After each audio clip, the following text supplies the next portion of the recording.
Hey guys, welcome back to the ocean. Today we're going to be talking about the FNAF2 movie, which there's going to be some spoilers ahead, so if you haven't seen it yet and you don't want spoilers, you might want to back out now. You would also want to know, then seen the movie to be able to understand what we're talking about today. Today's topic is the MXES, I always mispronounce it. Is it in the FNAF2 movie?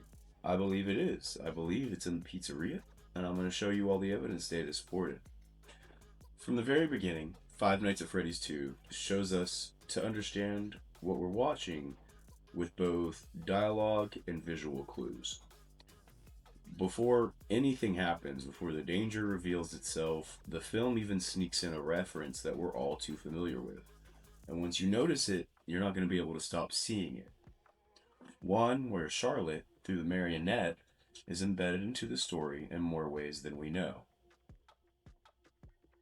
Before we get to that part, we're going to need some backup evidence. Early in the film, Lisa and Michael Afton talk about the marionette's wireless capabilities, and the words that they're really using here are setting the basis. They describe the marionette as using wireless signals to activate and coordinate the animatronics. Wireless signals, broadcast based. That positions Charlotte as an influence over the animatronics as a whole. It doesn't really need her to physically be there or have her agony, spirit, remnant, whatever you want to call it, there. And this is important because modern games in FNAF are using this framework. In The Secret of the Mimic, when Edwin is searching for Fiona in the radios, she is excerpted through radio frequencies, 4625 to be exact, the frequency that existed within a radio signal. The movie mirrors this by the marionette using wireless signals as well. Different origin, but similar functions. The film also reinforces this idea repeatedly by how Charlotte interacts with the environment. She can speak through the megaphones built into the walls. She can lock and unlock doors. She can open the gift box like she did with whenever Lisa was over there by her. It's the building where she resides. It's not just the marionette.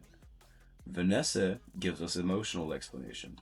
She tells Mike that Charlotte is stuck in a moment of her death. She's frozen in rage, unable to move past it.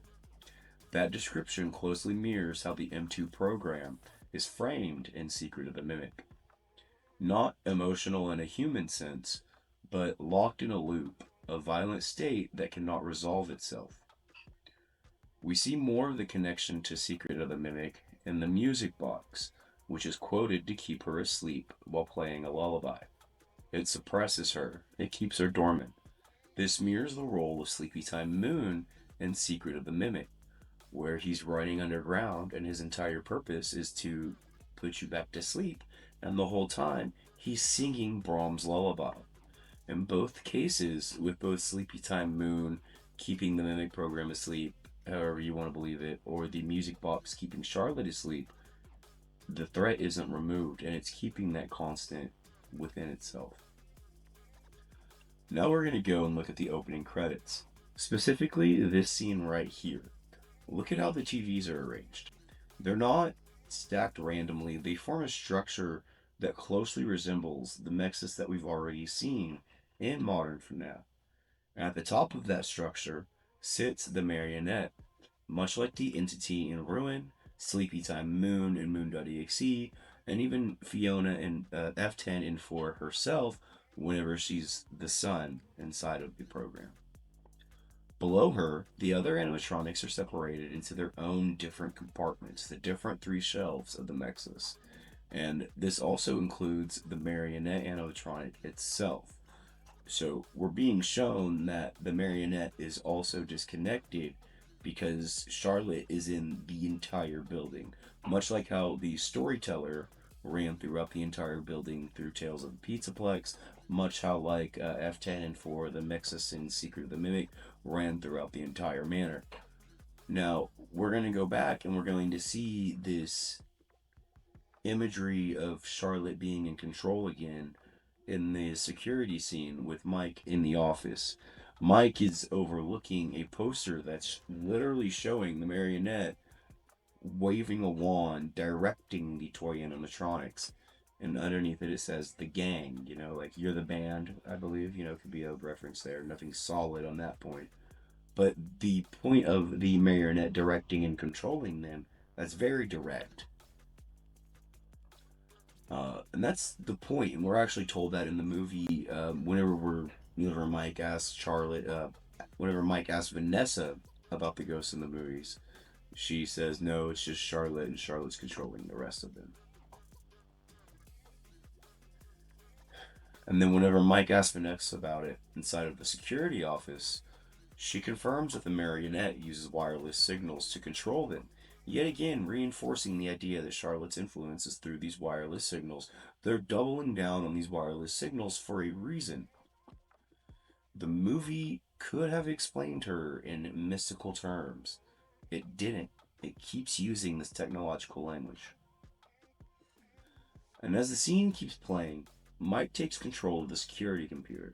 And while working his magic, we see Toy Chica, possessed by Charlotte, get notified of a security breach while at Abby's science fair.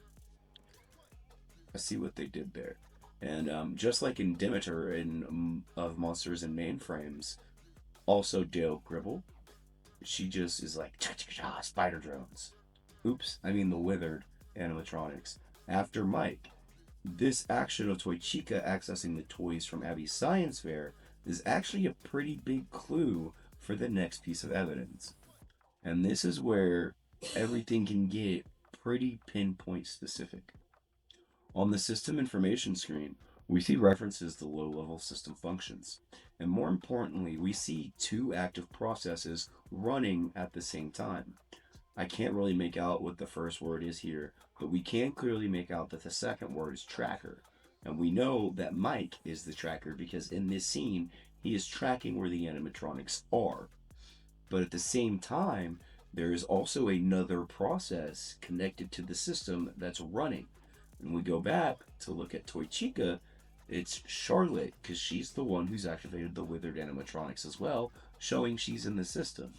So we have a direct showing that Charlotte isn't just the marionette. Charlotte isn't just transferring to speakers or opening a single door or lock. Charlotte is actually within the mainframe infrastructure of the FNAF2 pizzeria. So, with all of that being laid out, why don't you guys tell me what you think? Do you think that all of this being put together is for show to maybe show us that maybe the MXES is somewhere underground? Maybe there's further underneath than just where the gift box was for the marionette? Merry Christmas to everybody. If you're watching this today, thank you so much for watching this. Make sure you like, leave a comment, and subscribe. It really helps me out a lot. I'm just gonna let you guys leave on a fun fact real quick. In the security screen, whenever Mike is looking up Toy Freddy's information, this security code right here is an Easter egg reference to Blade Runner 2049. This is the same security code as the main character K.